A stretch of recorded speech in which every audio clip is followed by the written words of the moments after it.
selamat pagi. Perkenalkan, nama saya Maria Siska Atika, NPM 211030052,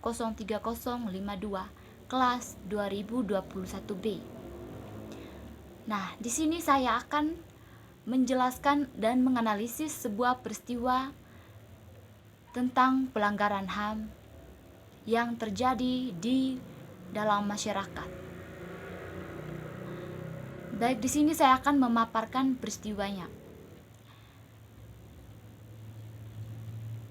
yaitu peristiwa kasus pembunuhan mahasiswi Universitas Bangkalan yang tinggal di kos-kosan oleh pacarnya pada tanggal 1 Desember 2024. Peristiwa ini terjadi karena sang pacar atau pelaku salah paham karena diancam untuk melaporkan jika tidak mau bertanggung jawab untuk menggugurkan kandungan dari sang korban.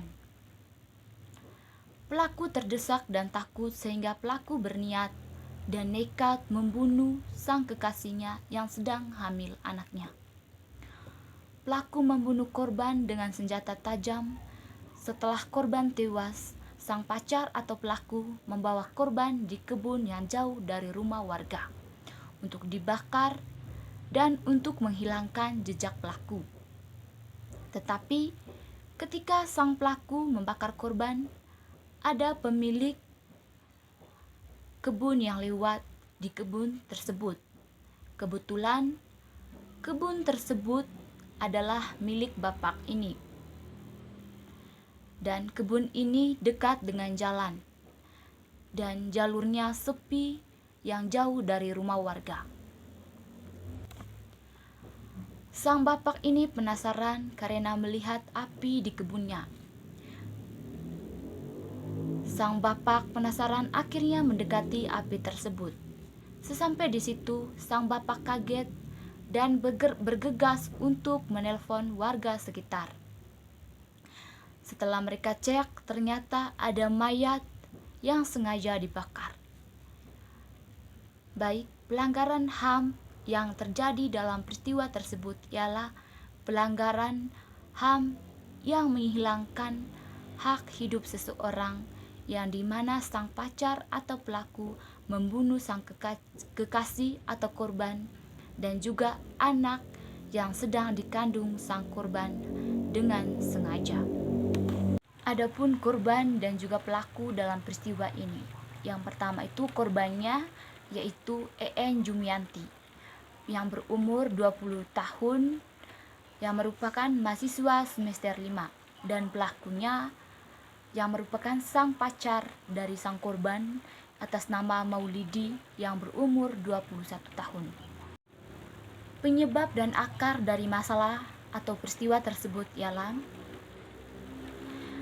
masalah ini terjadi ketika sang kekasih atau korban meminta pertanggungjawaban dari sang pacar atau pelaku atas kehamilannya. Jika sang pacar atau pelaku tidak mau bertanggung jawab, maka sang pacar yang menjadi korban akan melaporkan masalah ini. Sang pelaku ketakutan sehingga ia berniat untuk membunuh sang kekasih itu yang sedang hamil anaknya.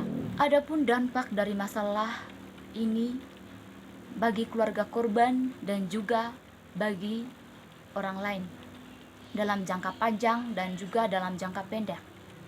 Dampak masalah ini bagi keluarga korban, keluarga trauma dan merasakan sedih yang begitu dalam atas kehilangan anak mereka, apalagi EN yang merupakan korban merupakan anak satu-satunya.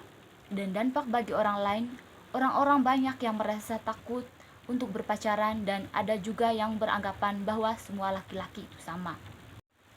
Adapun aspek hukum dan HAM dari masalah tersebut dikaitkan dengan instrumen HAM internasional dan nasional.